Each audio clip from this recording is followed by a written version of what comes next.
আজকে আমি চলে এসেছি বেহালা ফ্রেন্ডস ক্লাব। এনাদের কিন্তু আজকে শারদ উৎসবের শুভ সূচনা হচ্ছে খুঁটি পুজোর মাধ্যমে। এই বছর কিন্তু এনাদের 60তম বর্ষ।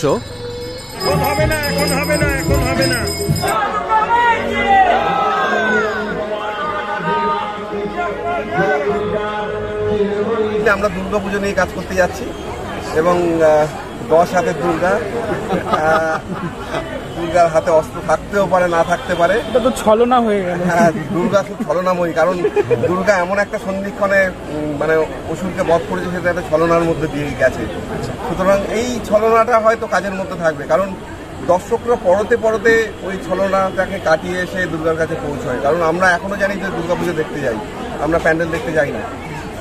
সুতরাং সেই মানে আমরাও পুরোটা জানি না সত্যি কথা যে কতটা আমরা কাজ করতে যাচ্ছি কিভাবে, কারণ আমাদের কাজটা অনেকটাই তৈরি হয় মাঠে এসে। কারণ মাঠের চরিত্র এখানে খুব ইম্পর্টেন্ট হয়ে দাঁড়ায় যে এই কাজটা কী হতে চায় বা কী হতে যাচ্ছে। আমাদের যেই লড়াইটা চলে যে আমরা যখন গ্রুপে কাজ করেছি একসাথে 2010 থেকে, আমরা চাঁদেহাট তখন নাম হয়নি, তখন এনভায়রনমেন্টাল আর্ট নাম ছিল। তখনও মাঠ দেখলে যেরকম ফাঁকা মাঠ দেখলে ভয় লাগতো, এখনও লাগে। হ্যাঁ, সম পরিমাণ লাগে।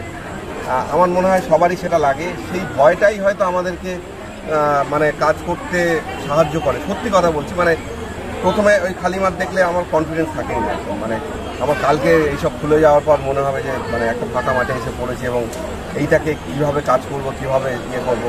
পুরোনো কাজগুলো ভোলার চেষ্টা করি, নতুনভাবে কাজ করার চেষ্টা করি এবং মানে নতুন বলে তো কিছু হয় না, মানে নতুনের কোনো সংজ্ঞা নেই, কারণ আমরা নতুনভাবে যখন দেখি সেটাকেই নতুন মনে হয়। সুতরাং সেইগুলো তো আছেই। কবে থেকে কাজ শুরু হচ্ছে? কাজ শুরু হয়ে গেছে। এখানে এইগুলো সরে গেলে মাঠে হয়তো কাজ চলবে, কিন্তু কাজ অলমোস্ট শুরু হয়ে গেছে। তো অনেকদিন আগে থেকে। প্রথম নাম কবে জানতে পারবো? এটা সত্যি কথা বলছি, নামটা এখনো ঠিক হয়নি। হ্যাঁ, হয়তো আগস্টের মাঝখানেই, কারণ আমাদের অনেকগুলো নামের মধ্যে দিয়ে বেছে আমরা ঠিক করবো যে কোন নামটা ভালো লাগছে শুনতে বা নামের কতটা ইয়ে হয়। আর একটা যেটা হলো যে এর পরের প্রশ্নটা আসবে চমক। হ্যাঁ, কি চমক থাকছে, মানে কলকাতার দুর্গাপুজোর তৃতীয়ার দিন পুরো কলকাতাতেই চমকে ভরা থাকে। মানে 50টা 100টা পুজো দেখলেই চমকিত হতে হয়। মানে এবং আমাদের সহযোদ্ধা সহবন্ধুরা যেভাবে কাজ করেন, মানে এই গরম বৃষ্টি জল এটাকে উপেক্ষা করে কাজ করে এবং এগুলোকে নিয়ে কাজ করে, সেটা সত্যি একটা মানে সত্যি চমক। মানে এটা সারা পৃথিবীতে অন্য কোথাও হতো না।